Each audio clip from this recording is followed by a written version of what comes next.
Hello and welcome back to Gar1onriva's Top 5. Today I'm going to be talking about my top 5 video game openings. Aside from the opening cinematic, the first half hour or so of gameplay really needs to grip and draw in the player. Of all the games I've played, these are the ones that I think have the best openings. 3 things to remember. First of all, these are my personal opinions, so please don't tell me I'm wrong. These are limited only to the ones that I have seen or played, and spoilers for the games I mention. If you're worried about it, the games are listed in alphabetical order in the description. Number 5. Saints Row the Third. As far as openings for games go, this one is just crazy. Starting off with a bank job gone wrong, it just spirals. You meet the villain, you fight on a plane, you skydive out of the plane, you fall through another plane, you have a skydiving shootout, and then you parachute to safety with the girl in your arms. That's an action movie climax, but it's only the beginning of the game, and it perfectly captures the sensibility of Saints Row the Third, which is to say, there is none. Number 4. Portal 2. After the smash hit of Portal, this shows how different it is from the first one by opening with more of a story. You don't actually play much for the first half hour, there's very little actual gameplay, but instead you get setting and establishment and Stephen Merchant. He is just perfect as Wheatley, they couldn't have picked a better person for Wheatley, and the whole apple jump bit is just fantastically written. The intro is mostly vocal humour, but it really sets the tone for the game, even if it doesn't give you a glimpse of what the game is going to be like. The gameplay itself is introduced slowly and smoothly, as Valve tends to, and I'm confident in saying that this is the best opening Valve has ever done. And given the recent Half-Life 3 revelation, probably ever will do. Number 3. Stardew Valley.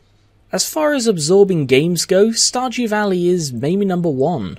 I expected a generic you own a crap farm, have fun situation. Instead, your boring soul-sucking job in an office building is shown, and this is your motivation for moving to your granddad's old farm that he left you in his will. When you're there, you slowly meet your neighbours in the small community that you've now become a part of. No one knows you, but, they're friendly enough.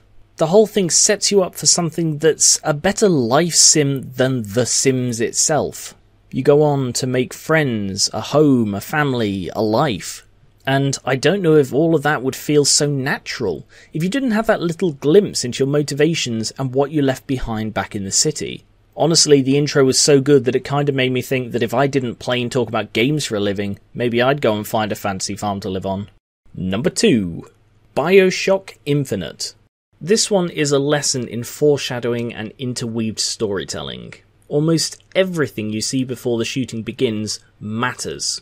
Things like the whole he doesn't row bit, the coin flip test, and even a song being sung 50 years before it's written. All of these are foreshadowing to things that are explained or referenced later in the game.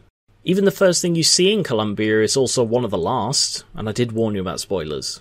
You get a slow, peaceful glimpse of the world you're about to upturn just by being there, and the dark edges peer around here and there, but it's not until just before things go really bad that you see it for what it is. It is a brilliantly written and paced intro into the world of BioShock Infinite.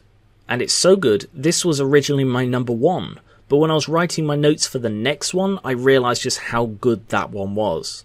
So finally, number 1. Prey 2017.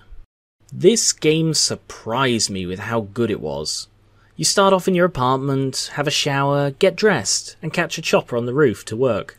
You meet your brother and do some seemingly basic tests. But the testers don't seem happy with how you do them, hiding concern and shock. You take an aptitude test, and suddenly the tester is killed by a duplicate of his coffee mug strangling him.